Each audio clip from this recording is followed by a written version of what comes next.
Melbourne లో జరుగుతున్న test లో తెలుగు కుర్రాడు నితీష్ రెడ్డి సెంచరీ కొట్టాడు. అయితే జట్టు కష్టాల్లో ఉన్నప్పుడు అయితే చాలా చక్కగా ఆడుతూ అయితే వాషింగ్టన్ సుందర్ తో కలిసి అయితే చాలా చక్కని భాగస్వామ్యం నెలకొల్పి అయితే సెంచరీ సాధించారు. ప్రస్తుతం నితీష్ కుమార్ రెడ్డి క్రీజ్ లోనే ఉన్నాడు. అయితే నితీష్ కుమార్ రెడ్డి సెంచరీ చేయడంపై అయితే ప్రపంచవ్యాప్తంగా ప్రశంసలు అయితే వెలువెత్తుతున్నాయి. ముఖ్యంగా మన తెలుగు కుర్రాడు కాబట్టి తెలుగు ఫ్యాన్స్ కావచ్చు, తెలుగు రాష్ట్రాలకు చెందిన రాజకీయ నేతలు కావచ్చు, సెలబ్రిటీలు కావచ్చు, నితీష్ కుమార్ అయితే అభినందనలు తెలుపుతున్నారు. ప్రస్తుతం మనతో పాటు నితీష్ కుమార్ ఆటపై మాట్లాడడానికి ప్రముఖ స్పోర్ట్స్ అనలిస్ట్ సుధీర్ గారు ఉన్నారు. నమస్తే సార్. నమస్తే శ్రీనివాస్, చెప్పండి సార్. ఈ రోజు అయితే మన నితీష్ కుమార్ రెడ్డి ఆట చూసినట్లయితే చాలా ఎక్స్పీరియన్స్ గా ఆడినట్లయితే మనకు అనిపించింది. కష్ట సమయంలో మనం దాదాపు రిషబ్ పంత్, జడేజా అవుట్ అయిన తర్వాత ఇక అయిపోయింది అనుకున్నాం, కానీ వాషింగ్టన్ సుందర్ అలాగే నితీష్ కుమార్ రెడ్డి అయితే చాలా చక్కగా ఆడారు. ఎలా విశ్లేషించవచ్చు ఆటను? అబ్సల్యూట్లీ మీరు అన్నట్టుగా జస్ట్ 21 years ఏజ్ లో అంటే అంత మెచ్యూరిటీ కనబరిచాడంటే, that too don't forget Srinivas, అతడు వచ్చినటువంటి డౌన్ దాదాపుగా అంటే మీకు ఎవరు సపోర్ట్ చేయడానికి ఉండరు. బట్ వాషింగ్టన్ సుందర్ తోటి 127 runs పార్ట్నర్షిప్, బ్రిలియంట్ బ్యాటింగ్ ఇద్దరు కనబరిచారు. అతనికి ఎన్ని మార్కులు ఇచ్చా తక్కువనే ఈ పర్టికులర్ ఇన్నింగ్స్ లో. బికాస్ ఇండియా ఒక సిచ్యువేషన్ లో అసలు యాక్చువల్ గా 250 లోపు ఆల్ అవుట్ అవుతుంది అనుకున్నారు. 196 for 6 అప్పుడు రావడం, 7th 8th పొజిషన్ లో, అండ్ ఇంకా నాట్అవుట్ గా ఉన్నాడు. ఈ సిరీస్ మొత్తంలో కూడా చాలా చక్కటి బ్యాటింగ్ కనబరిచాడు. అఫ్ కోర్స్ బౌలింగ్ లో కూడా నేను అనుకుంటానంటే కొంచెం అండర్ బోల్డ్ అయినట్టుగా కూడా కనబడింది. ఎందుకంటే మేబీ కపుల్ ఆఫ్ వికెట్స్ కూడా యాడ్ అయ్యి ఉండేవి అతనికి. But again when you play 6 bowlers ఉన్నప్పుడు మీకు అటువంటి ఛాన్సెస్ కూడా ఎక్కువగా ఉండవు. అంటే ఈ సిరీస్ కంటే ముందు రియల్ గా చెప్పాలంటే శ్రీనివాస్, నితీష్ కుమార్ అసలు యాక్చువల్ గా ఆస్ట్రేలియా టూర్ లో ఉంటాడా అని ఎవరు కూడా అనుకోలేదు ఒక 2-3 months క్రితం. బట్ ఎప్పుడైతే T20లో స్థానం సంపాదించాడో, తన పర్ఫార్మెన్స్ కనబరుచుకున్నాడో, I think he hasn't looked back అండి. మళ్ళీ ఇక వెనుకకు తిరిగి చూడలేదు. ప్రతి దాంట్లో పర్ఫార్మ్ చేస్తూనే వచ్చాడు. అండ్ రియల్ గా చెప్పాలంటే అతన్ని లైమ్ లైట్ లోకి తీసుకొచ్చింది మాత్రం లాస్ట్ ఇయర్ జరిగినటువంటి IPL టోర్నమెంట్. బికాస్ IPL లో ఎప్పుడైతే అద్భుతమైనటువంటి ఇన్నింగ్స్ ఆడాడో, ఈవెన్ బ్యాట్ తోటి, బాల్ తోటి వికెట్లు కూడా తీశాడు, ఫీల్డింగ్ లో క్యాచెస్ తీసుకున్నాడు. ఆ తర్వాత ఇండియన్ టీమ్ లో ఛాన్స్ సంపాదించుకున్నాడు. అండ్ ఈ రోజు ఒక స్టార్ గా మెల్బార్న్ లో సెంచరీ సాధించి అందరి హృదయాలను దోచుకున్నాడు, డౌట్ లేదు. Because his father was there. Actually మనం చూసాం, ఫ్యామిలీ మెంబర్స్ ఉన్నారు అక్కడ. అండ్ 99 రియల్ గా చెప్పాలంటే 89 నుండి 99 వరకు అతడు బ్యాటింగ్ చేసినటువంటి విధానాన్ని మెచ్చుకోవాలి. జనరల్ గా ఎలా ఉంటుందంటే నర్వస్ 90s అంటుంటాం కదా, అతడు ఎక్కడ నర్వస్ లో కనబడలేదు. కానీ బట్ అతనికి సపోర్ట్ ఎవరికైనా ఇస్తారా అన్నటువంటి ఒక కొంచెం డౌట్ ఉండింది. ఎప్పుడైతే వాషింగ్టన్ సుందర్ అవుట్ అయిపోయినాడు, ఆ తర్వాత Bumrah got out immediately. So Siraj ను మెచ్చుకోవాలి. సిరాజ్ 3 balls ఆడడం అండ్ ఆ తర్వాత అతనికి అవకాశం లభించింది. అవును సార్. 99 ఉన్నప్పుడు అయితే బుమ్రా అవుట్ అయ్యాడు, తర్వాత వచ్చిన సిరాజ్ అవుట్ అయితే సెంచరీ మిస్ అవుతుందనే చాలా మందికి ఒక ఉత్కంఠ అయితే ఉంది సార్. ముఖ్యంగా ముత్యాల రెడ్డి, నితీష్ కుమార్ రెడ్డి వాళ్ళ ఫాదర్. సో ఎదురు చూస్తున్నాడు, దేవుడికి కూడా మొక్కుతున్నాడు సెంచరీ పూర్తి కావాలని. కానీ సెంచరీ అయితే అయింది. మనం చూసుకున్నట్లయితే ఈ సిరీస్ మొత్తంలో కూడా నితీష్ రెడ్డి నిలకడగా రాణిస్తున్నట్టు మనం అర్థం చేసుకోవచ్చు. ఎందుకంటే 40 పరుగులు, 45 పరుగులు ఇట్లా చేస్తూ వచ్చాడు. ఏకంగా ఇప్పుడైతే సెంచరీ చేశాడు. ఇది గొప్ప విషయంగా పరిగణించవచ్చు. చూడండి, అబ్సల్యూట్లీ. బికాస్ తన పైన పెట్టుకున్నటువంటి నమ్మకాన్ని అయితే వమ్ము చేయలేదు. ఎందుకంటే సెలెక్టర్స్ కు అతని పైన కాన్ఫిడెన్స్ ఉండింది. అండ్ దట్టు టీమ్ మేనేజ్మెంట్ కూడా అతన్ని ఎంకరేజ్ చేస్తూ వచ్చింది. ఈ మ్యాచ్ లోనైతే అంటే అసలు యాక్చువల్ గా వాషింగ్టన్ సుందర్ ను తీసుకున్నప్పుడు నితీష్ కుమార్ ను తీసుకోకపోవచ్చు, శుభ్మన్ గిల్ ఆడిస్తారు అనుకున్నా. బట్ చివరికి ఒక నితీష్ కుమార్ ఉన్నట్టయితే మేబీ ఒక బౌలర్ గా కూడా ఉపయోగపడతాడు, యంగ్స్టర్. అండ్ పర్ఫార్మెన్స్ మీరు అన్నట్టుగా కన్సిస్టెన్స్ గా ఉంది కనుక అతనికి మరొక ఛాన్స్ ఇచ్చాడు. అండ్ దాన్ని మరొకసారి నిరూపించుకున్నాడు. అండ్ దట్ మనం స్టార్టింగ్ లో చెప్పుకున్నట్టుగా ఆ పొజిషన్ లో వచ్చి సెంచరీ చేయడం అనేది మామూలు విషయం కాదు. ఎందుకంటే మీరు గతంలో చూసినట్లయితే లోవర్ ఆర్డర్ లో వచ్చి సెంచరీ సాధించినటువంటి బ్యాటర్స్ లో మీకు VVS లక్ష్మణ్ ఎక్కువగా కనబడతాడు ఇండియన్ క్రికెట్ లో, 4th 5th డౌన్ లో వచ్చి. అంతకంటే కూడా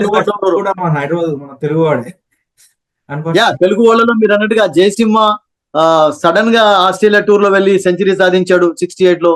తర్వాత అజరుద్దీన్ ఉన్నాడు, లక్ష్మణ్ ఉన్నాడు. సో 4th తెలుగువాడు కావడం ఐ థింక్ మనం అందరం గర్వించాల్సినటువంటి విషయంలో డౌట్ లేదు. చెప్పండి. మ్యాచ్ తర్వాత కూడా BCCI కావచ్చు వాళ్ళ ఫ్యామిలీ కలిసే విధంగా ఏర్పాట్లు అయితే చేసింది. ఆ వీడియో కూడా BCCI పోస్ట్ చేసింది. ఇది కూడా మంచి విషయంగా భావించవచ్చు. Why not? బికాస్ ఎవరు హ్యాపీగా ఉండరు చెప్పండి. Because after all cricket rule చేసేది BCCI అనే కనుక they all should be happy. ఎందుకంటే ఇండియాకు ఒక యంగ్స్టర్ లభించాడు. ఎందుకంటే ఆల్రౌండర్ల విషయంలో అంటే రియల్ గా జెన్యూన్ బౌలర్ ఆల్రౌండర్ లో ఇండియా చాలా రోజుల నుండి కొంచెం ఎదురు చూస్తూ వచ్చింది. అంటే మీడియం పేసర్ గా ఎవరు లభించలేదు. హార్దిక్ పాండ్యా ఉన్నంత వరకు పర్వాలేదు అనిపించుకున్నాడు. ఆ తర్వాత ఇంజరీస్ వరుసగా ఇంజరీస్ అతని వరుసగా వేధించడం తోటి అవుట్ ఆఫ్ ద టీమ్ అయిపోయినాడు. ఈ రోజు అసలు యాక్చువల్ గా హార్దిక్ పాండ్యా ఫిట్ గా ఉండి ప్రతి ఫార్మాట్ లో ఆడి ఆడినట్లయితే ఐ థింక్ నితీష్ రెడ్డికి ఛాన్స్ ఉండకపోయేది. బట్ హార్దిక్ పాండ్యా లాంటి ప్లేయర్స్ దూరం కావడం అంటే అంటుంటాం కదా, ఒక ఛాన్స్ అనేది ఇంపార్టెంట్ ఒక యంగ్స్టర్. సో 21 years ఏజ్ లో అతనికి అవకాశం రావడం absolute it's fantastic for Indian cricket. ఎందుకంటే ఇండియన్ క్రికెట్ ముఖ్యంగా ఒక బౌలింగ్ మీడియం పేసర్ ఆల్రౌండర్ కావాలి. సో అతని వద్ద పేస్ అయితే మెల్లమెల్లగా డెవలప్ చేసుకుంటున్నాడు. లాస్ట్ టెస్ట్ మ్యాచ్ లో ఈ మ్యాచ్ లో చూసినట్లయితే 135 కూడా టచ్ చేస్తున్నాడు. ఫిట్నెస్ ఉంది అతనికి, యంగ్స్టర్, అండ్ దట్ బ్యాటింగ్ చాలా బాగా చేస్తున్నాడు. అంటే అన్ని స్ట్రోక్స్ ఉన్నాయి అతని వద్ద, ఫియర్లెస్ గా ఆడుతున్నాడు. రాగానే బౌలర్స్ పైన కొంచెం ప్రెషర్ ఉంచేందుకు కొన్ని బౌండరీస్ సాధిస్తున్నాడు. తర్వాత మళ్ళీ కొంచెం సెటిల్ అవుతున్నాడు. Is got fantastic defence also. So ఆ క్వాలిటీస్ అన్ని అతనిలో ఉన్నాయి కనుక he can star in the making అని చెప్పుకోవచ్చు. బికాస్ ఆ పొజిషన్ లో డౌటే లేదు. అందులో వాళ్ళ పేరెంట్స్ అంటారు, వాళ్ళ పేరెంట్స్ చాలా కష్టపడ్డారు, డౌటే లేదు. బికాస్ మీరు చాలా మంది హిస్టరీ చూసుకున్నట్లయితే పేరెంట్స్ యొక్క కృషి చాలా ఉంది. ఇప్పుడు ఫర్ ఎగ్జాంపుల్ ఈ రోజు పేరెంట్స్ ఎలా సాక్రిఫైస్ చేయాల్సి వచ్చింది జాబ్ అనేది మనకు Gukesh chess player world champion అయి నిరూపించాడు శ్రీనివాస్. మనం దాన్ని మర్చిపోలేము అసలు యాక్చువల్ గా. అండ్ గుకేష్ పేరెంట్స్ రియల్ గా చెప్పాలంటే తెలుగు వాళ్ళే, వాళ్ళు చెన్నైలో సెటిల్ అయినా కానీ. సో ఇప్పుడు ఈ విశాఖపట్నం కుర్రాడు I think is stolen the hearts of every one actually with his brilliant performance. So no doubt about it. Actually future star గా ఎదగాలంటే కొంచెం మరింత కష్టపడాలి, డిసిప్లిన్ అనేది అవసరం. ఇప్పటి వరకు అయితే ఒక క్వాలిటీ ప్లేయర్ లాగా కనబడ్డాడు. ఆ క్వాలిటీస్ ని అతడు కంటిన్యూ చేయాలి అంటే చాలా చాలా వాటి నుంచి దూరంగా ఉండాలి. ఎందుకంటే చాలా వయసు అతనికి ఉంది, 21 కనుక he can go a long way, no doubt.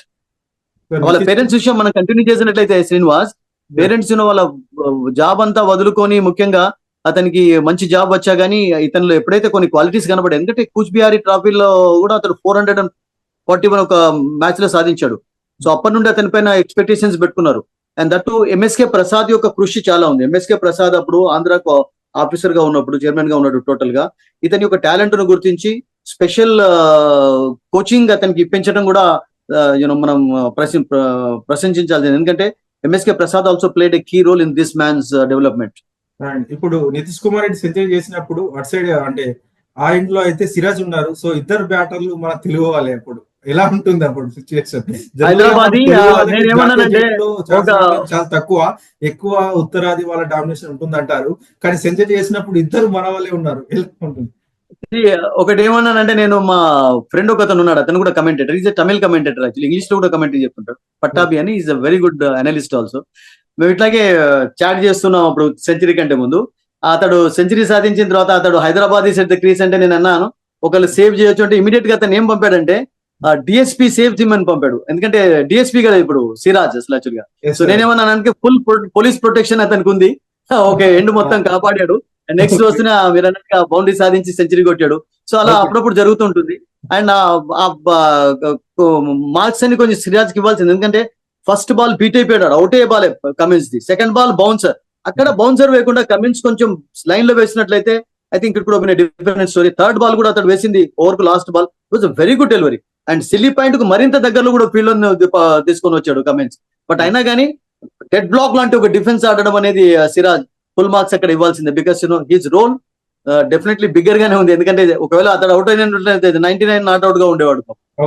గొప్ప ఛాన్స్ అతనికి మిస్ అయి ఉండేది. Everybody was waiting for it. DSP మారి నితీష్ రెడ్డి సేవ్ చేసి సెంచరీ చేయించాడు దగ్గరుండి. అబ్సల్యూట్ అండి, పోలీస్ ప్రొటెక్షన్ టోటల్ గా.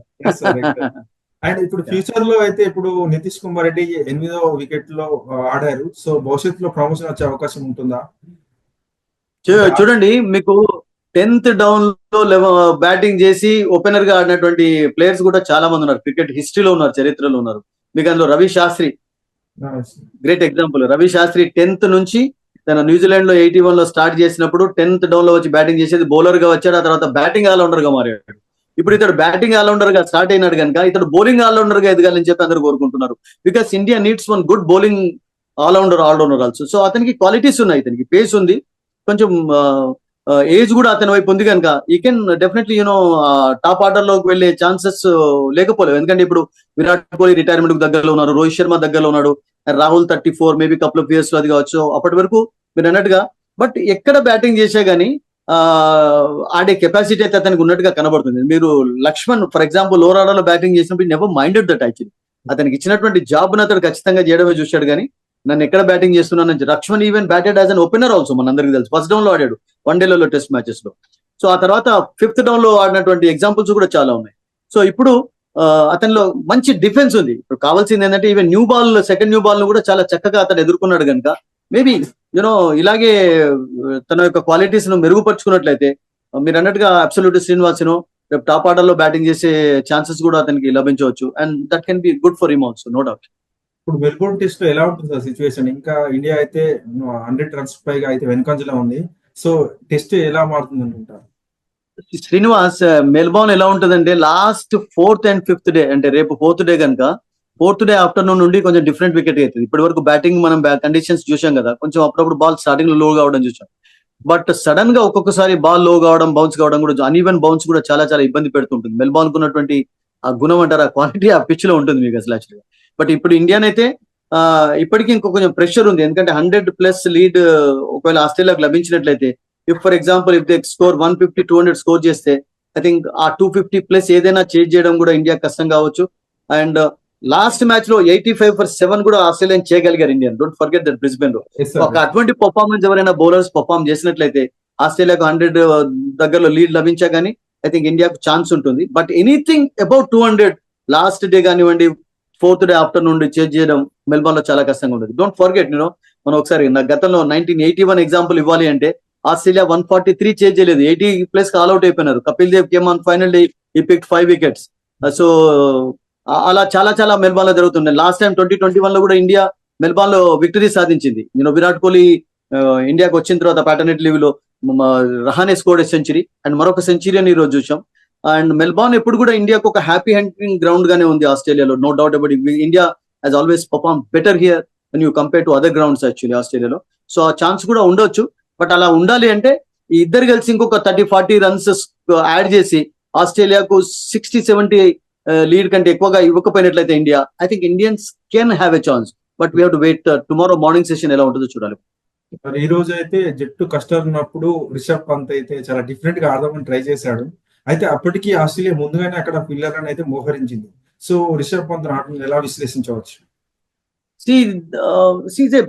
అంటే అతని అటిట్యూడ్ జనరల్ గా అంటే కొంచెం అలాగే ఉంటుంది. బట్ ఈ రోజు సిచ్యువేషన్ లో కొంచెం మరింత పేషెన్స్ కనబడితే బాగుంది. ఎందుకంటే సునీల్ గవాస్కర్ లాంటి ఒక మేటి క్రికెటర్ కమెంటేటర్ చాలా విమర్శించాడు అంటే దాంట్లో డెఫినెట్లీ అర్థం లేకపోలేదు. బికాస్ గవాస్కర్ అంత కోపంగా ఎప్పుడు కూడా కమెంట్ చెప్పడం చూడలేదు. రిషబ్ పంత్ అవుట్ అయిపోయిన తర్వాత Gavaskar was very angry actually. ఎందుకంటే ఆ షాట్ అచ్చబౌగులతో కలిసి కమెంటరీ చెప్తున్నాడు అప్పుడు గవాస్కర్. అండ్ గవాస్కర్ రియల్ గా చాలా కోపడాల్సి వచ్చింది రిషబ్ పంత్. ఎందుకంటే ఇండియా మంచి పొజిషన్ లో ఉన్నప్పుడు తను వికెట్ ను పారేసుకున్నాడు, సెట్ అయినాడు. అప్పటికే మంచి అప్పటికే ఫీల్డర్లను కూడా మార్చడం చూసాం. ఒకళ్ళు కాకుండా ఇద్దరిని పెట్టాడు. అది కూడా చూసి రిషబ్ పంత్ అసలు యాక్చువల్ గా కేర్ చేయలేదని చెప్పి గవాస్కర్ చాలా అతన్ని నచ్చేశాడు. So maybe that is how he gets out sometimes. But ఆ సిచ్యువేషన్ లోనైతే రిషబ్ పంత్ కొంచెం ఉన్నట్లయితే it would been different story, no doubt about it. ఎందుకంటే అప్పటికే మంచి సెట్ అయినాడు అండ్ జడేజా మంచి బ్యాటింగ్ కూడా కనబడుతున్నాడు Srinivas. Okay, thank you sir, thank you so much మీ విశ్లేషణ అందించారు. Thank you very much.